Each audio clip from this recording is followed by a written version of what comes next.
Hey, guess what? If you're watching this video on the day that it launches, today is the first official day of summer here in the US.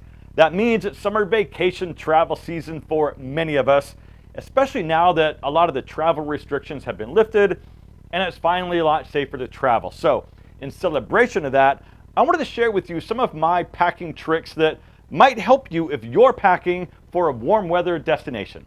Okay, first things first, welcome to my channel, and as always, I'm glad that you're here. So listen, truth be told, I used to be a notorious overpacker, and I still kind of am to some small degree, but I've gotten a lot better because I used to pack like twice as many things as I needed just to have like additional options just in case, right? I kind of felt like I needed to have different options, just like if I was at home standing in my closet. And I never wore most of those options that I packed. So I started streamlining and forcing myself to pack a lot lighter. Now, I'm not a minimalist when it comes to packing either, but I do make sure to only pack what I need so that I can try to carry everything on the airplane.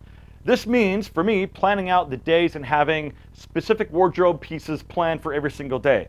However, it's not necessarily like this shirt with these shorts on Tuesday and this on Wednesday, but more like planned outfits for every day that I'm gone with some overlap, and we'll get into that. Okay, so this is gonna be a pretty thorough video, but here's a quick fun fact, or at least an interesting fact about me. Before I pack for a trip, I have to do laundry, wash everything, and then put everything away. Then I can go through and select the pieces that I want to pack for the trip. I think it's more of like a visualization for me so that I can see everything I have and then make the right decision on what to bring. It's weird, I know, but if you have any weird quirks about packing, hit the thumbs up button and then let me know down in the comments because I would love to hear from you on that. Okay, first I kind of feel like we need to cover the bags that I like to use. So my carry-on preference is the KarlFriedrich rolling carry-on that you've seen several times before because I've made a video specifically about this carry-on. And I also use a shoulder bag that goes on the floor underneath the seat in front of me. But what's new for me and what I'm really excited about using are these new packing cubes from KarlFriedrich, who was nice enough to sponsor this video. Now, I've got a few different bags from KarlFriedrich, and I genuinely enjoy using everything I have from them. These packing cubes go great with their rolling carry-on. I mean, but really, you can use them in whatever small carry-on you might currently have. So I recently went to St. Petersburg, Florida for 4 days for a wedding, and this carry-on was absolutely perfect.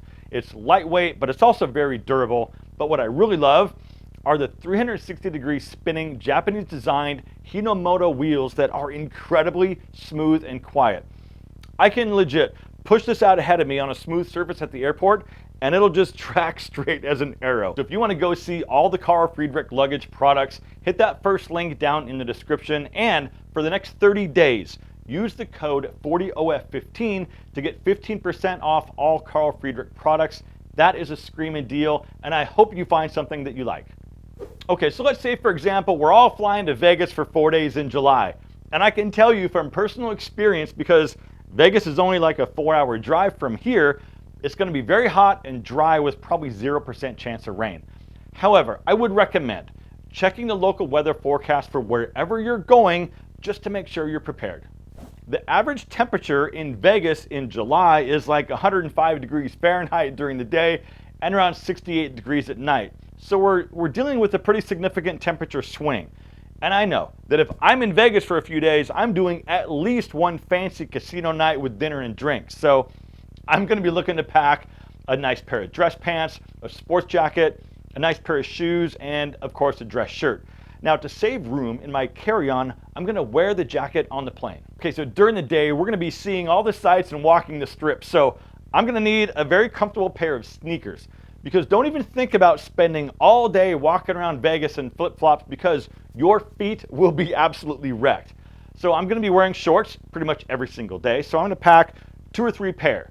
And this is kind of that overlap that I mentioned earlier because I can easily wear a pair of shorts twice. So there's really no need to bring a pair for every single day. Shirts, on the other hand, I'll need something for every day and then also something for a few dinners out. I'm also going to get in some pool time, so I'll need my swim trunks. Okay, so this leaves underwear and socks. Now, I'm packing extras here because, I mean, I'll probably shower before dinner, and then extras really don't take up that much space anyway. But if I do run out of space in my carry-on, socks, underwear, and shorts are the first items to get moved over to my shoulder bag. And also, say I can't fit a pair of shoes in my carry-on, I'll put them in my shoulder bag. Now, one more thing that I usually bring is like a pair of pajama shorts and a t-shirt, just in case I need to maybe run down in the lobby in the morning for coffee, right? And lastly is a nice pair of jeans for another less formal night out, and I'll wear those on the plane. I've been hearing a lot about packing cubes over the last couple of years, and everyone seems to just rave at how much they love using them and how much more organized everything can be. And I appreciate that these have a mesh top so you can easily see what's inside, right? Okay, in terms of packing everything into your carry-on, rolling your clothes is better than folding for a couple different reasons. Now, number one, it's going to reduce wrinkles more than folding because you don't get those press marks. And number two, you can generally fit more things into your bag. So I'll start by rolling up all my shirts. And if you want to see how I do this exactly, I made a video a while ago showing how I fold different dress items for travel. I'll go ahead and link to that video down in the description. So as soon as you're done watching this one, head over and watch that one. Okay, so I'm going to start by packing all my shirts into this one packing cube because, I mean, having all your shirts in one cube is amazing. So, and like I said, I'll be wearing my jeans and sneakers on the plane. So I've got 3 pairs of shorts and dress pants in this cube. And I also have my, I guess if you want to call it my pajama shorts, t-shirt, and swim trunks right here in this one. And then all my underwear are going in this other small cube. Everything fits perfectly, and my Dopp Kit goes right here. And just in case you're curious what's in my Dopp Kit, so I've got shampoo, conditioner, and body wash all in these little nice little travel tubes. Of course, I've got my skincare items. I've got my antiperspirant. I've got an electric razor. I've got my deodorant. I've got a hairbrush. And then in this little section here, I've got some contact lens solution and then a couple baggies with my daily vitamins that I take, and also some Advil for the mornings, just in case I have one too many the night before. So once everything is packed up in the cubes, you just place the cubes inside your carry-on in whatever manner works best for you, and you're good to go. Okay, so I'm gonna head out, hop on the plane, and I'll see you guys in Vegas. Are you ready? But seriously, thank you all very much for watching. I really appreciate it. And until next time, my friends, live well, and I'll see you in the next one.